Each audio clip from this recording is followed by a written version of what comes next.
Hello guys! For today's video, babalik na naman tayo sa bukal guys. Dahil walang tulo at init na kami guys.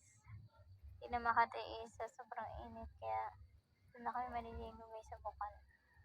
Kaya no, haggard na guys. Hindi mapansin. Uwi na tayo niyan? Punta kami guys sa bukal. Hindi kami dumaan sa likod ng bahay ni kuya guys. Diyan talaga yung daanan mas malapit. Medyo matirik lang yung daan guys. Pero okay na yan. Mahalaga makaligo guys. Ayun, may mga saging dyan guys. Napan na. Bubot pa na saging guys. Hindi siya pwede ilaga. Kasi ayun guys, ang kapatid ko. Anak ng kuya ko, si Alicia at si Joanna. 4 lang kami guys, maliligo. Ayun guys, ang daming buho dito guys. Pampakot. Kasi binibenta yan guys. May-ari kasi yan. Tapos guys, ganda na kami guys. Naliligaw ako nyan guys. Di ko alam sa yung daan. Kasi pabisa na guys. Ayan, naliligo kami. Dahil sobrang init talaga guys. Ewan ko ba't walang turo dito sa SJD. Grabe ang lala. Buti na lang may binigay si God na bukal. Para makaligo kami, makahugas ng pinggan. Ayan, may mayabas guys. Kita nyo, laki ng puno na yung bumagsak pero buhay pa din. Ayan yung kuko, yung baboyan. Ang ganda dyan guys. Yung baby namin sa ito.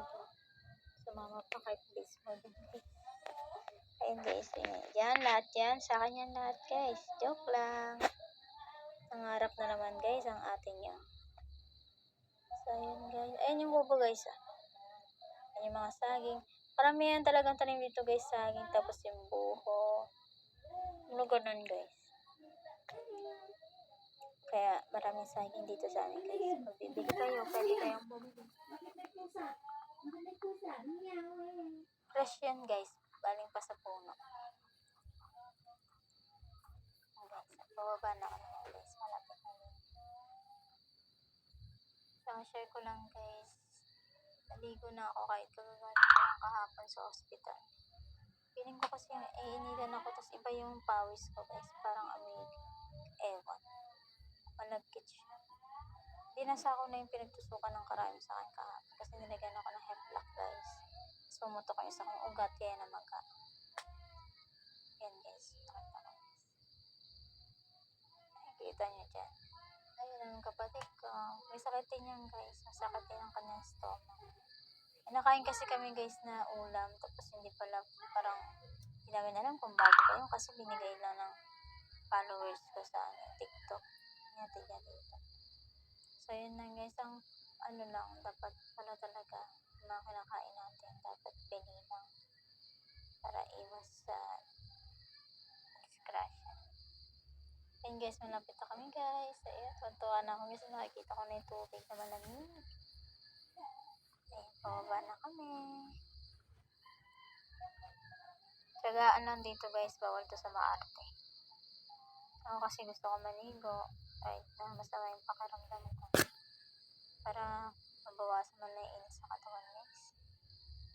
Ayun guys, ayun po. Ayan, malapit na kami. Ayan, yung bukal na ako guys. Kasi may bakot yan. Yung bukal guys, ayan na. Nakikita nyo malinis naman, di ba? May mga dahon lang, pero malinis yan guys. Napakalamig ng tubig guys. May mga bato-bato dyan guys. Sa mga hindi pa naka-like, share, at subscribe dyan guys. Subscribe nyo na yun guys. Yun lang guys. Mag-iingat kayo palagi. Bye bye!